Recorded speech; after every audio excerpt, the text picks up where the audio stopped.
Estes e outros conteúdos estão disponíveis em www.beiratv.pt.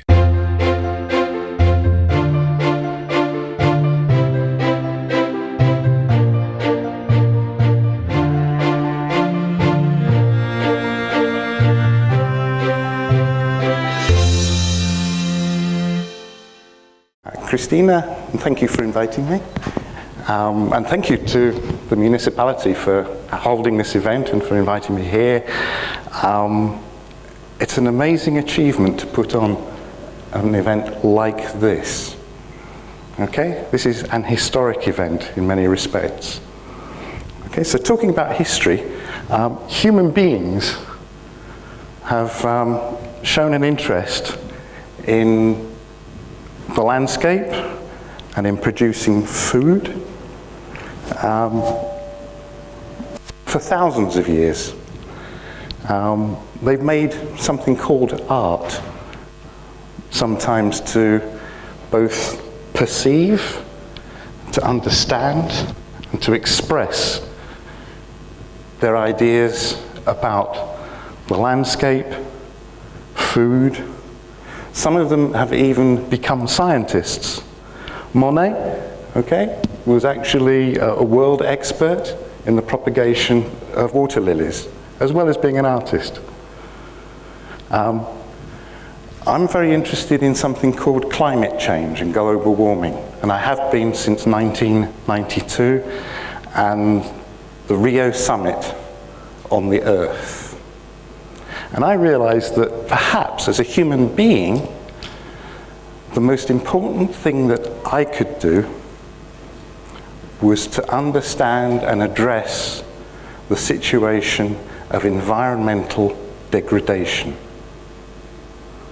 I've spent 21 years trying to learn how, as an artist, I might be able to engage with these topics. This was me in Liverpool in 2009. I was part of a worldwide performance talking about the effects of 380 milligrams per 1,000 milligrams of carbon in the atmosphere and the effects that this is having on us now and how it will affect us in the future. Okay, two words I'd like you to kind of look at, and these are definitions that I work with, and I think it's quite important to have specific definitions about the words that we use. Okay, so the word ecology I take from the Oxford English Dictionary, and it means the study of organisms, their relationship to each other, and their relationship to their environment. You all know it comes from the Greek word oikos, that means house, or the relationship within a house. So that idea of relationships is very, very important, in my opinion. And my art works with those relationships. Now, how many people here have studied art? Okay, quite a lot of us. When I first went to art school, nobody would define art. Everyone said, oh, it's much too difficult. It's much too deep. It's much too broad. It's much too complex. It's much too profound to be able to define the word art. Well, I came across this word, urta, which comes from the Vedas, and it's how we actually get the word art. It traveled on Indo-Aryan migrations, and the word urta, still to this day in modern Hindi, means the dynamic process by which the whole cosmos continues to be created virtuously. It also means to do the right thing, to do something with excellence. And some of you have heard this example already, many times, but it means the art of cooking, the art of making bread, the art of football, even the art of war.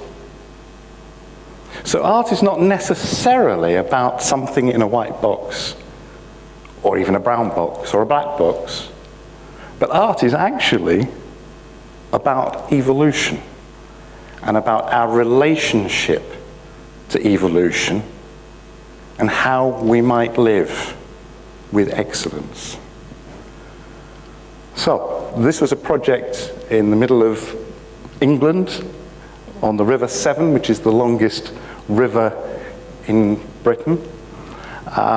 Interestingly enough, medieval town decided to build a fort here, defending themselves from the Welsh. They had lots of meadows next to the river. So the river created the defense system.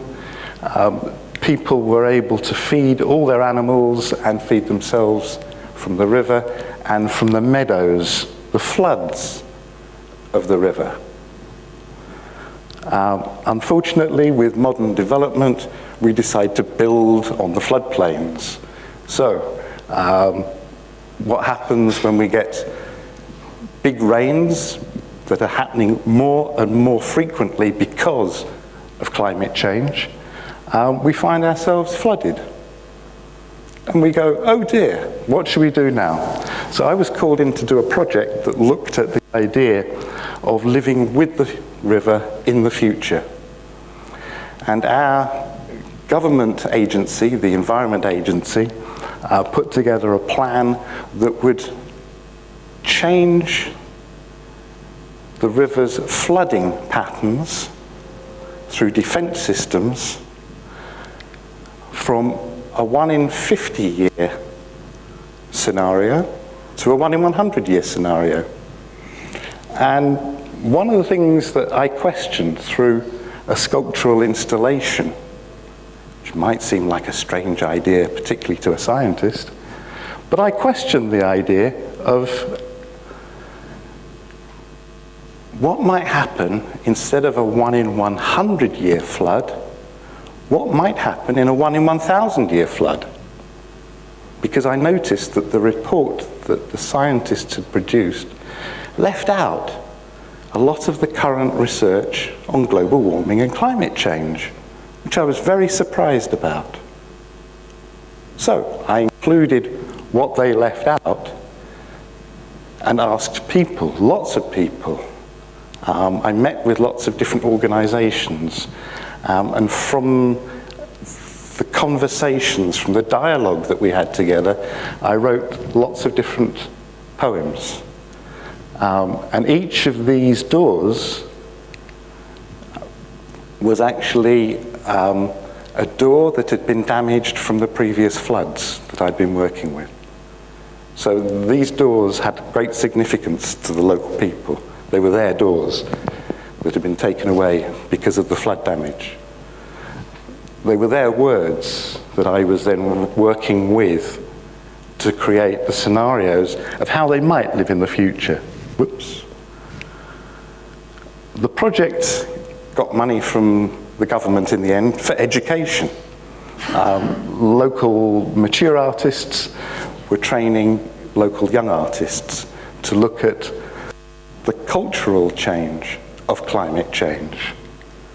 We had schools projects. In fact, one in the top right-hand corner was my daughter. And again, good. We created something called the Living Archive in the local museum, where people would write on the back of postcards different ideas and stories and anecdotes about the river, and about how they think of the river and how they might live with the river in the future. So that was why it was River Life 3000. It's in 1,000 years' time. And these were collected by the museum, and they're still, every year, there's a schools program that generates a new batch of these postcards with people's ideas.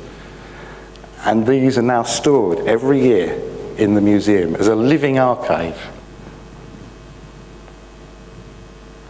The poetry that I wrote also got included in an exhibition, which was perhaps the second exhibition, to my knowledge, that was dedicated specifically to something called ecological art.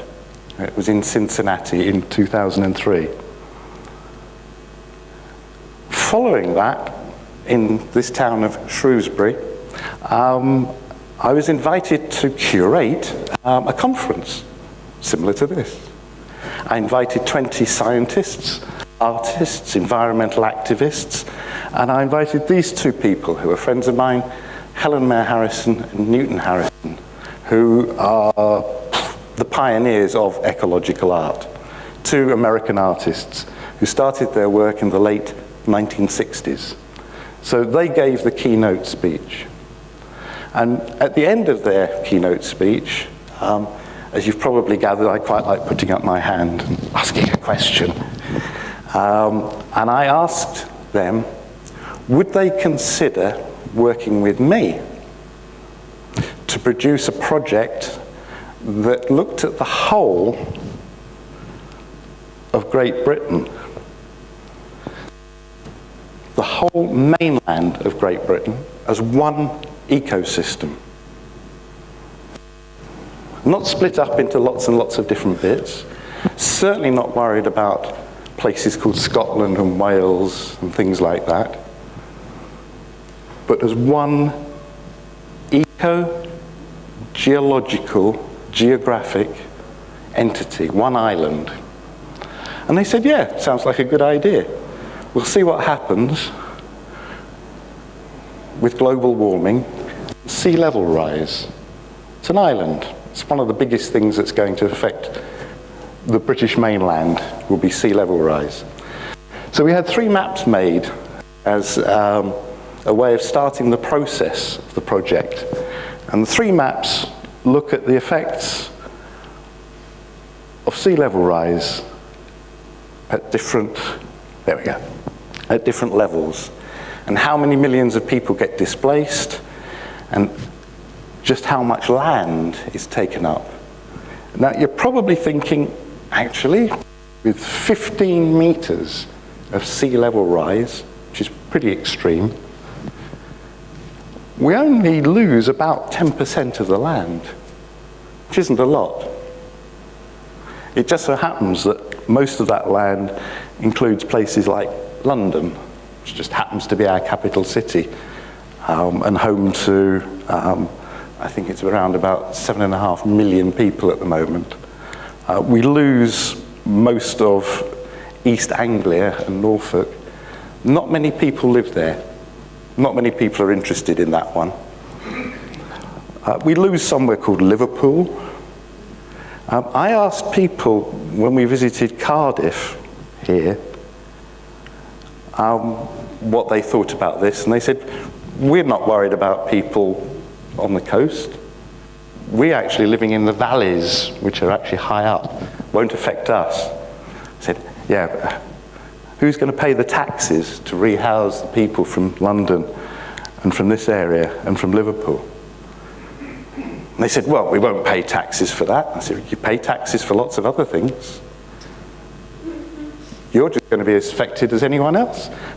Would you actually, in Cardiff, nice and dry and safe, give a home to somebody from Liverpool? They said, no, we don't like people from Liverpool. Oh, well, what if the people of Liverpool need to come and live in your house?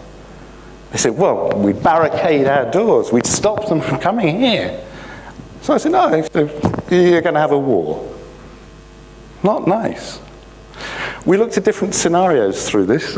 This is the Lee Valley. Over here is where they've built the new Olympic Stadium and everything. It's very nice. The Lee Valley, in fact, provides large reservoirs, which are good for sailing. It also provides 10% of London's drinking water. Okay? This actually is it's a park next to the Lee River, which goes into the River Thames, which is just the other side of this wall. Now, the Thames Barrier, which was an amazing feat of engineering in the 1980s, was built to stop flooding coming up the River Thames maybe once in 10 years. It now works and closes more than 10 times every year. It is no longer fit for purpose. Okay? So we came up as artists with a different form of planning that looked at the current planning for building houses along this red line, which you might also notice is actually the floodplain for the River Thames. This is the whole of the watershed or catchment area of the Lee Valley, which again, the current government wants to develop all of this because it's a nice place with lots of greenery and lots of little rivers and things. They want to develop all of that for housing. We suggest that actually they got it wrong. What we propose as a point of questioning is housing people differently. Now, the last place on earth I would want to live is in one of these. Okay? However, if you've got millions and millions of people who are displaced, where are you going to house them? How are you going to house them?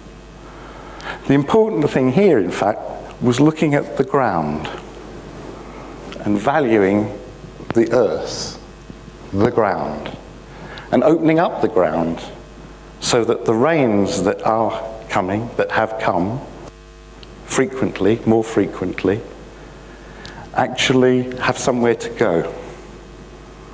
We also want to promote more and more and more and more forest to absorb carbon.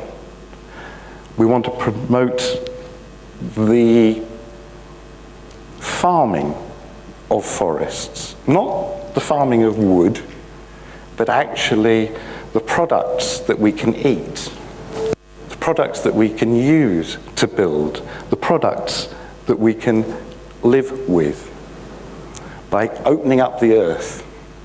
So this image starts as a point of discussion, conversation, dialogue as to how we, from whatever profession we come from, might want to live in the future.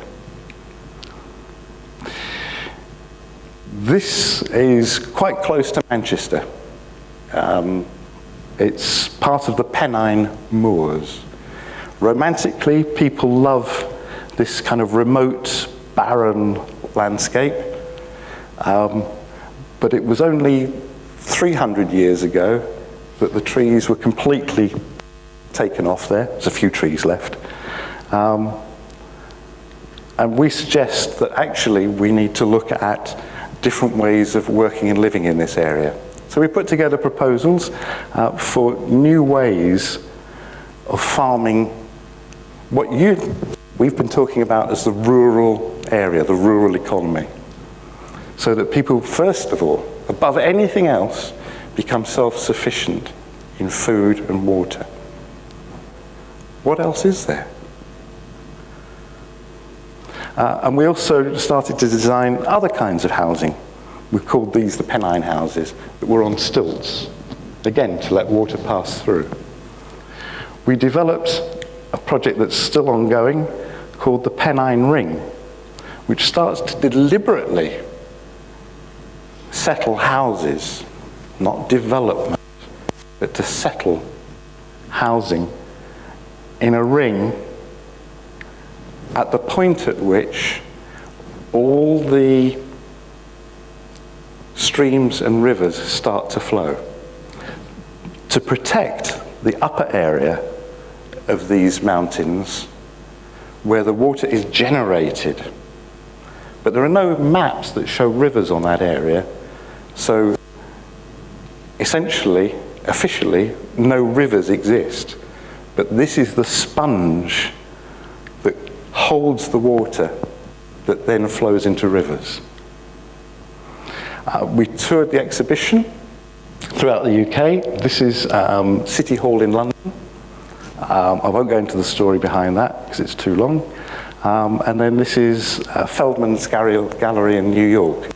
It also went to Berkeley as well.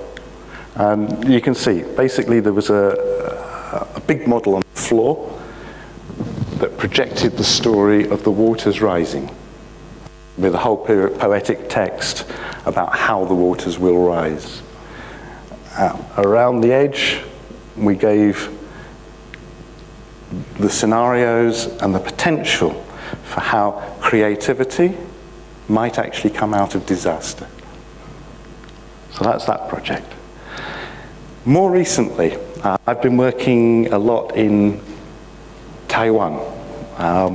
Taiwan is another island, so I had certain affinities with Taiwan.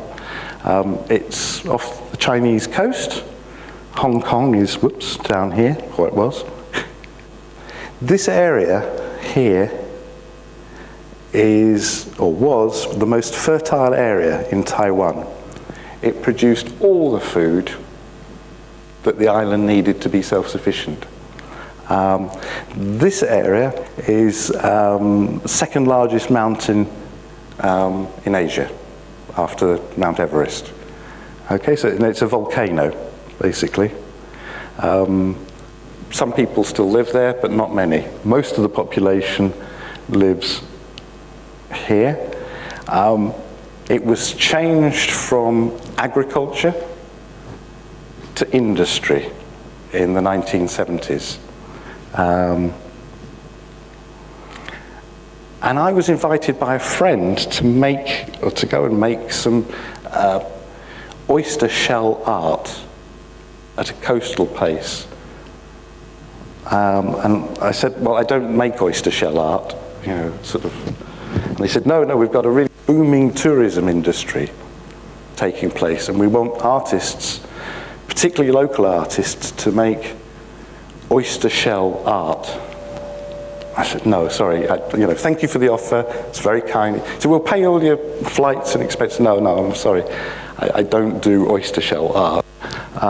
He said, no, you also don't understand, there's a problem. Okay, so what's the problem? This is the largest oyster processing industry in the world. Wow. We produce the largest number of waste oyster shells in the world. We produce so many oyster shells from the oysters that we have in our own lagoons and from the oysters that are transported to the processing industry here. We've got so many oyster shells that they are now becoming a waste problem. People are not putting them in the official landfill dumps. People are leaving them, they start to smell. This is bad for tourism. Oh dear. It is the local economy. Everybody virtually is employed now in oysters and tourism. However, this is having quite a big effect on the local ecology, the relationships between people and their environment. This man is a local ecologist. He's also famous for, you can see on his hat here, there you go, being one of the world experts in the black-faced duck-billed bird. Okay? And he's drawing a diagram here that shows how the oysters are now suffering because of the increased number of typhoons in the area. Okay? So over the past 20 years, the frequency of typhoons has trebled. It's also the ferocity of typhoons has increased greatly. So these two oyster farmers are complaining at the fact that all their oysters and all their hard work has actually been wasted because the sand that is displaced through the typhoons smothers the oysters and kills them. This area is also the greatest generator still for freshwater fish, despite the fact that it's right next to the coast. In fact, the harbour is here. Okay? And there are thousands and thousands of these freshwater fish farms. They exist because there's a very large aquifer underneath the coastal area in Taiwan. However, the fresh water that they now use is drying up because the aquifer is going. And the land at the coastal edge is sinking. In the past 5 years, it has sunk by 3 meters. In the meantime, the sea level is rising. It's already risen by 25 centimeters, okay, in the past 5 years. Okay? So, at some point, the sea is quite simply just going to come in to this whole flat area. So I was there to look at different ways of working with oyster shells that might actually start to address some of this. And I did a little bit of very, very simple schoolboy chemistry. And does anybody know the composition of an oyster shell? Go on. Calcium carbonate, absolutely. Okay, so there's lots of calcium and carbon tied up together. And the first thing I remember from schoolboy chemistry is that this is actually really good stuff for building. So you can use it between bricks. Okay, and it's why a lot of trees and things colonize old buildings, because of the lime or this calcium. The thing is that the local builders wouldn't use this because it was too cheap. Okay? The other thing, and this factory is actually about fertilizing using oyster shells. The farmers wouldn't use it because it's too cheap. They want to go to the petrochemical companies to buy their fertilizer and pesticides. So we put together a marketing program that quite simply raised the price of the fertilizer. Now it's selling, it's doing well. This man is a great friend of mine. He leads the local Taiwanese opera, similar to Chinese opera, but Taiwanese. He was also the chief of the salt police. And behind him, you've actually got these which were salt pans or salt fields, which no longer exist. The Taiwanese salt company now buys in all its salt because it's cheaper on the global market.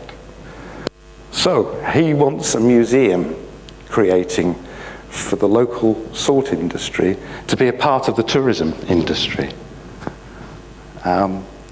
But he also leads the orchestra.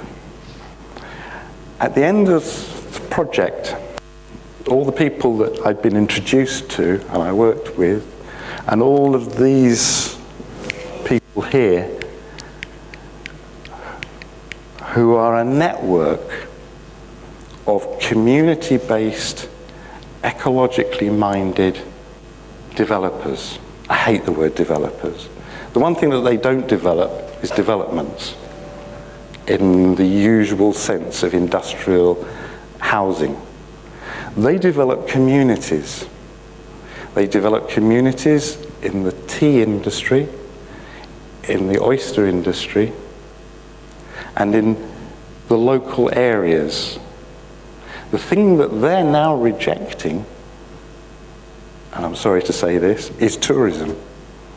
Because there is no economic basis in tourism. They gave to me when I first arrived, and this isn't just me talking to them, other people have, and the way that they've been working has developed a whole series of different ideas. But they gave to me the same brochures virtually as I receive when I come here. This area is known throughout Southeast Asia, certainly throughout Taiwan, as having the best food, the best locally produced, natural food that you can imagine. I have to agree, I really enjoyed the oysters for the first week I was there. Now, I really don't want another oyster. They talk about the landscape, they talk about the sea, they talk about the people who are so friendly, and they're wonderful. But there are no tourists, because actually the tourists and the tourism industry doesn't want to send them there because there's not enough things to do. The tourists actually want to stay in the cities and do all the attractions and different things that they can do in every city around the world. But that's actually what most tourists like to do in the tourism industry. So these people are now, as I say, having a network where they do start to produce tea that's actually owned by the communities as cooperatives and collectives, starting to farm and fish as cooperatives and collectives. So they're starting to take a complete self-interest in what they're doing. And so the title of this project, you might have seen at the very beginning, was called A Dialogue with Oysters. But there was a byline to that as well, which was the art of facilitation. And when part of this project went to an exhibition in California, they wanted to take away the art of facilitation because it was too long. I said, no, absolutely not.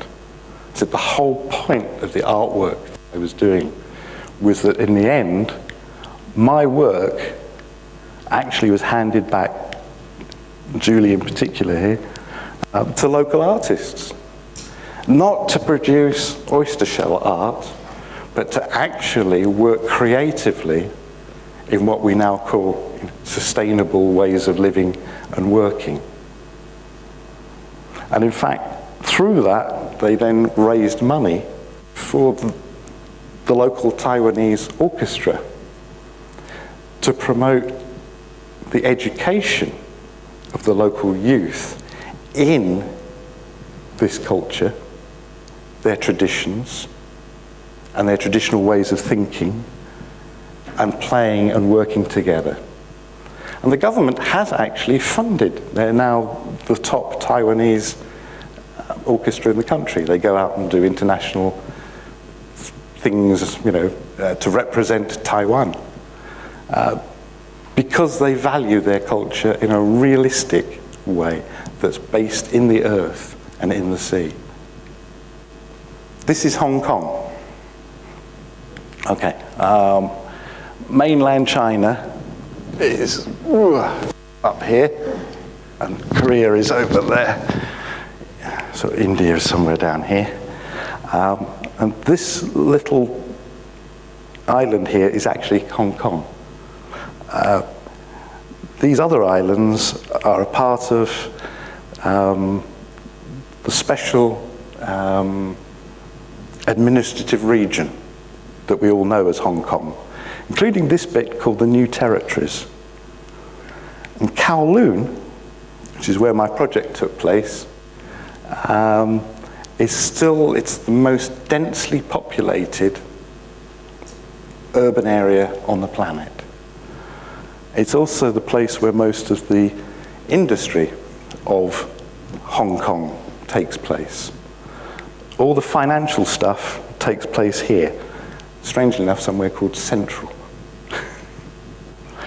This is a place called Kai Tak in Kowloon. You can't see it now, but there's a kind of line that goes along here. That was the old Kai Tak International Airport, which is no longer an airport. There's a new airport that has been built. People who are friends of mine who have lived in these houses say that, quite simply, you could be taking a bath, looking out the window, and a plane would be passing by. People would kind of wave from the plane. Here is a cattle market, or it was a cattle market. It's now the 1A Space Gallery, who are one of the organizations I worked with. This is the reason for me being there, and it's called the Kaitak River. However, when I had a residency there November before last, it took me 4 days to find out, by walking the river, I was trying to find the source of the river, and I found out that it wasn't a river at all. It's a thing called a nullah, which is an engineered water channel. This channel carries rainwater. This channel carries reprocessed water.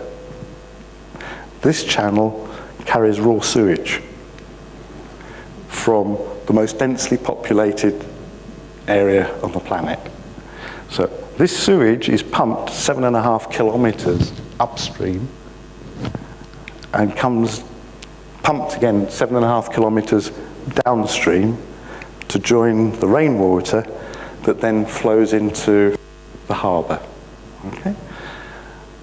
So I was wondering what to do as an ecological artist, given that I was meant to be looking at the restoration of a river, and finding out that this wasn't a river at all. And I spent a night, so like 24, 36 hours, angst. What do I do? And I realized that in the future, if we apply time and think to the future and think of the effects of climate change and of political change, what would actually help the people of Kowloon? And I thought that maybe this place that it's got wildlife in there, some egrets. The local pastime is looking at the fish that actually live there. I would not touch any of this fish in terms of eating. They're just too close to the polluted water for my eating. People do eat them, but unofficially. So what do you do with this place? One morning when I was taking photographs, I then noticed that there was a little old man with a watering can. And as I was approaching, taking photographs, he ran off. And then I noticed that between this wall, which is owned by the local water authority, and this wall that is owned by the civic authority, there is a space. And in that space, this little old man was growing vegetables. So, I thought this river, or this non-river, might actually have another use in the future.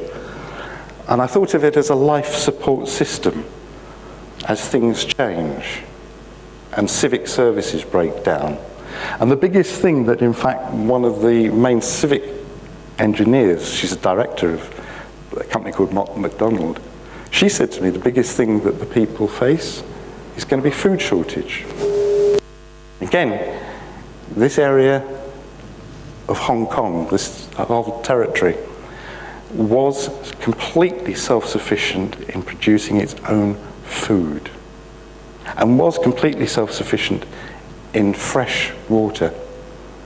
Now it imports virtually all its food, and the way that the rivers have changed in that part of Asia, all the water now comes, fresh water, comes from mainland China.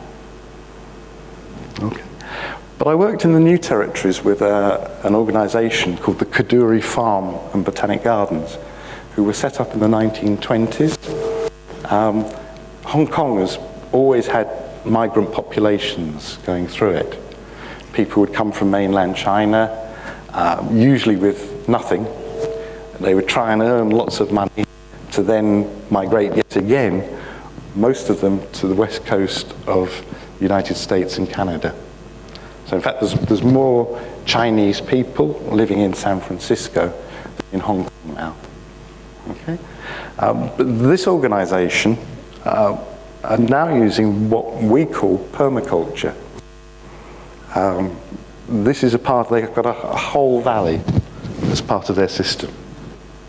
This valley is based on the idea of what they call a feng shui system, which they employ still to grow their own food, and which they are now bringing back into Kowloon to the schools here and here and where I'm standing, to start using their roofs, to start using systems that we know about architecturally, but are not yet deployed as whole systems. So, and this was basically the bit of artwork that happened at the end, where I worked with some scaffolders, some students, to produce lots of images that were based on the 5 elements and different ideas. There was poetry that I worked with a local poet on, and it was all opened at a festival called the Kai Tak River Festival. And this has most of the Hong Kong legislature and government. So the whole thing was basically very much a political act to raise awareness about the need of food that's being grown in the new territories, the activists who are being removed by the developers, who are backed by global consortia, and the opportunities for Hong Kong honey being grown on one of the rooftops that I showed you earlier. And I managed to introduce a friend of mine from Taiwan who has the happiest organic shrimps in the world that are now being grown in what was called the Kai Tak River. Thank you, and I'm sorry I went over my time. Okay.